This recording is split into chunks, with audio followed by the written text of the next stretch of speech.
Star Wars The Bad Batch is slowly becoming one of the most underrated bits of Star Wars to date.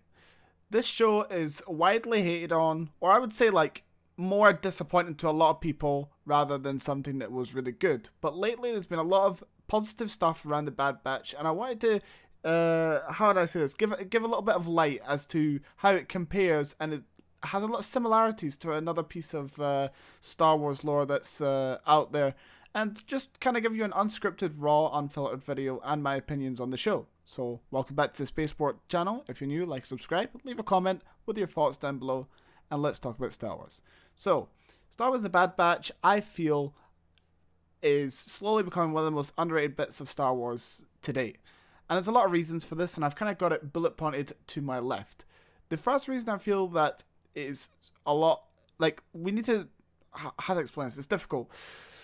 I kind of wrote out in a word, bullet points, and it was more like my reasoning as to why people don't like it, why it's similar to another show, why it's hated on, why it's actually good, and why it's extremely important to the overall story. So we'll start from the beginning. Why people didn't like it. Apart from the first few episodes at the start of the first season, the show got really slow, and one of the main, I guess you could say, protagonists for the show's being so slow was Sid. Sid is meant to be a very dislikable, very annoying, very persistent, boring character. And this is a really good character development for the overall story, which we've seen in Season 2. A lot of people didn't like the missions where you would run off and complete mission for Sid and then come back. And I agree, these shows, or rather these episodes, were extremely slow and sometimes quite boring. There was a few Easter eggs in a lot of these episodes which were cool to see, which kept us going, but these episodes, for the most part, could get, I would say, not quite boring. It was so cool to get Star Wars stuff, but it wasn't quite there compared to, say, the Clone Wars. So that definitely started it off, and I would say the climax to Season 1 really wasn't that deep. Obviously it was, but it wasn't as hard feeling as Season 2, and I'll get onto that in a minute, but another, I would say, slightly disappointing ending, but it set up a lot of good cliffhangers for the season after. It's similar to Rebels because it suffers from the same thing with Omega and Ezra. It suffers from a lot of people didn't like the, how do I explain it? Just the running about, doing the odd mission. It was the same with Rebels. They did the odd mission with the odd super important bit. And then some more missions, and then once it got into the seasons more, it became really deep, and there was a lot of lore that was put into it, and a lot of important stuff that now still serves and has been added on to canon in shows like The Mandalorian.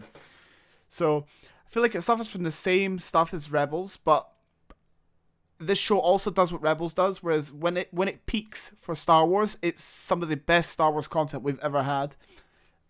Rebels was doing that, and I feel like Bad Batch is starting to do that, especially with Season 2. Season 2 really hit that node and did a lot. So did Season 1, more the earlier episodes. I'd say episode 1 to 3 was really, really good. And then we had the arc with Hera and stuff. That was also really, really good.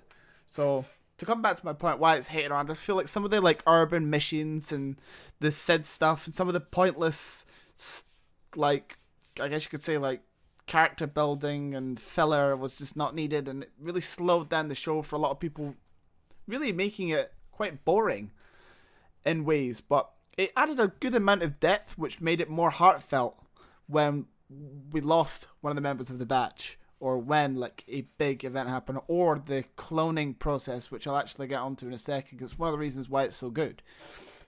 So I really do feel, you guys can let me know what you think. I'm stuttering a lot, talking, tripping over my words, trying to find the words to describe it, but I think you know what I'm getting at here. It's hated on, similar to Rebels. There's a lot of similarities with the younger characters playing a vital role in shifting the way the story should go in your mind when you're watching it compared to how it happens. And when it peaks, it's some of the best Star Wars content that I think that we've had in a long time.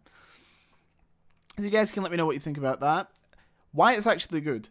We know there's a whole thing about cloning and Palpatine and Grogu and gene splicing, and this show not only gave us depth as to what happened after the Clone Wars and how the clones were treated and how they are now starting to disappear, and other clones are potentially going to start an uprising, and there's lots of links with other clones and Rex and the Batch, and we got a lot of good depth on that. We also got the other side to it, which is all the findings and the sneakiness and the way the Empire operated outside of the Senate, the Imperial Senate, and how they swipe a lot of things under the carpet, and how they're so ruthless into like stepping over anyone, especially Palpatine, to get what he wants. He did the same with Rampart. He framed them. He's playing chess, and the Batch are playing checkers. The episode was really good. These clone conspiracy episodes, those ones were really good, really good.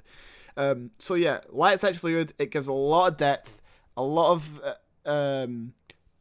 I guess you could say lore building for the whole cloning process, which is still left us with like huge questions as to where they're going to go with the story. There was a little bit in The Mandalorian with the whole cloning tubes. We had it in the Batch, the Bad Batch, and we're seeing it in other places as well. So it's giving us a lot of depth as to what Palpatine was doing, what he had people doing under him that was operating for him.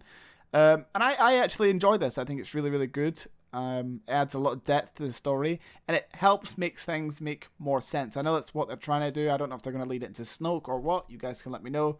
But I really do think this side of it is really good. The whole cloning thing, how the clones feel, how they see other clones being treated, especially that episode with Crosshair when he was put on that base with those guys on the snow. I'm sorry, I lost the name for it, but they go to retrieve the armor. The guy doesn't help him. He dies, so he shoots the lieutenant. A lot of depth and a lot of deep story cloning, all very sophisticated with all these abominations that especially Dr. Hemlock is trying to make. So definitely a lot of good and peak Star Wars content that we've got from the Bad Batch, and whether a show's good or bad, I still think we should be grateful that we're getting a lot now for Star Wars. There was a period where we literally were getting nothing, so I'd rather this than nothing, but you know, you can take what you want from Star Wars now. There's some people don't even consider sequels as canon, or the OGs might not consider the prequels as canon, or whatever, right? So whatever comes out, you can kind of just take what you want. You know the absolute lore, but then you can believe like what you want, right? That's kind of like the cool thing about it.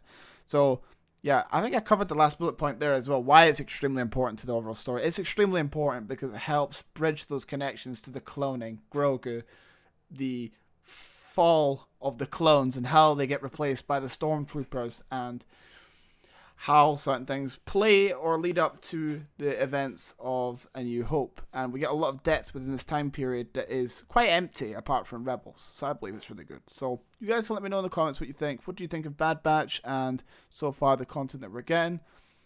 Sorry if this video wasn't the cleanest. It is unscripted, so excuse me for that.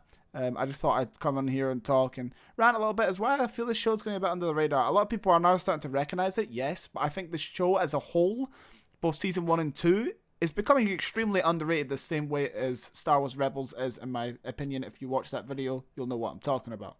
So, like I said, let me know what you think. Like and subscribe. More Spaceport videos coming soon. Be on the lookout. Thank you for watching. I'll see you guys next time. Goodbye.